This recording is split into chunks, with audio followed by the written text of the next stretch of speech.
যদি আপনি ক্রাফট লাভার হয়ে থাকেন তবে আজকের ভিডিওটা দেখার পর আপনার মনে হবে যাই গিয়ে কয়েকটা টিস্যু পেপার কিনে আনি। রেস্টুরেন্ট থেকে তুলে আনার কথাও মাথায় আসতে পারে। এই শিশিটাতে কি আছে বলুন তো? অনেকেই হয়তো জানেন, তবে কেউ কেউ অবশ্যই আমার মতন জানেন না, তেমনও আছে। এটা আমার সেই স্বাদে পাওয়া আলতা। তবে ছোট আলতা শিশি যে এমন হয় আর রংটাও যে এরকম হয়, এতটা পাতলা হয়, আমার জানা ছিল না। আমি পরে দেখিনি তাই বলতে পারবো না আলতা হিসেবে কেমন, তবে পাত্রে ঢালার পর আমার কাছে এটাকে রং গোলানোই মনে হয়েছে। তো যাই হোক, আলতা দিয়ে পুরো টিস্যু পেপারটা এইভাবে কালার করে নেওয়ার পর খুবই হালকা হাতে এটাকে একটুখানি ছাড়িয়ে নেব, তাহলে খুব তাড়াতাড়ি শুকিয়ে যাবে। তবে শেষে দুটো ভাঁজ না খুলতে পারিনি, কারণ এতটাই পাতলা ছিল যে ছিঁড়ে যাচ্ছিল সাইড থেকে। কারণ এগুলো আমি অফলাইনে নিয়েছিলাম, কোয়ালিটিও খুব একটা ভালো ছিল না, এবং তার থেকে বড় কথা এগুলো অনেক আগে কেনা।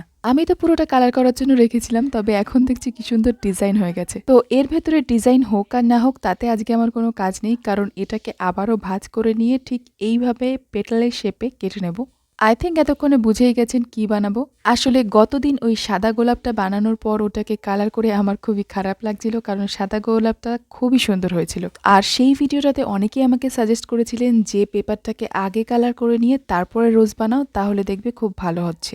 এই দুইয়ের এফেক্ট মিলিয়েই সকাল সকাল বসে গেছি আজকের গোলাপ বানাতে। একটা টিস্যু পেপারকে সেম ভাবে ভাঁজ করে কেটে নিলে টোটাল 16টা পাপড়ি পাওয়া যাবে, যেটা একটা নর্মাল সাইজের গোলাপ বানানোর জন্য যথেষ্ট। কথা বলতে বলতে পাপড়িগুলো তো সব রেডি হয়ে গেছে। এবারে ঠিক আগের দিনের মতন করেই পাপড়িগুলোকে এক লাইনে সাজিয়ে নেব। মুড়িয়ে নেওয়া অংশটা কিন্তু নিচের দিকে থাকবে। ফুলটাকে আরো রিয়েলিস্টিক করতে গাছ থেকে এরকম একটা ফুলবিহীন ডাল কেটে নিয়েছিলাম। তারপর ওটাকে একটুখানি কাটিং কুটিং করে ওই যে পাপড়ির দুটো লাইন বানিয়ে রেখেছিলাম ওইটার সাইডে একটা সেলোটেপ দিয়ে লাগিয়ে আস্তে আস্তে মুড়িয়ে নিতে হবে। আমি যদিও এখানটায় মাস্কিং টেপ লাগিয়েছি, আগের দিন গ্লুগান দিয়ে আটকেছিলাম। মোট কথা ওই স্টিকটাকে ওইখানে ফিক্সড রাখতে পারে এরকম আঠা ইউজ করতে হবে। আর পাপড়িগুলোর প্রত্যেকটা পাকের সঙ্গে সঙ্গে একটু করে ফেভিকল দিতে হবে। ব্যাস, তাহলেই কিন্তু রেডি হয়ে যাবে একটা সুন্দর গোলাপ। এইবার বলুন দেখি কার কার এরকম ফুল বানাতে ইচ্ছে করছে? আমার তো আরো বানাতে ইচ্ছে করছে। এই ফুলের কালারটা যে এত সুন্দর এসেছে কি বলবো, আমি ঠিক বোঝাতে পারছি না। ক্যামেরায় কতটা আপনারা বুঝতে পারছেন আমি জানি না, তবে সামনাসামনি এর কালারটা হচ্ছে পিঙ্ক এবং পিচের মাঝামাঝি একটা পিঙ্ক কালার, মানে খুবই সুন্দর লাগছে।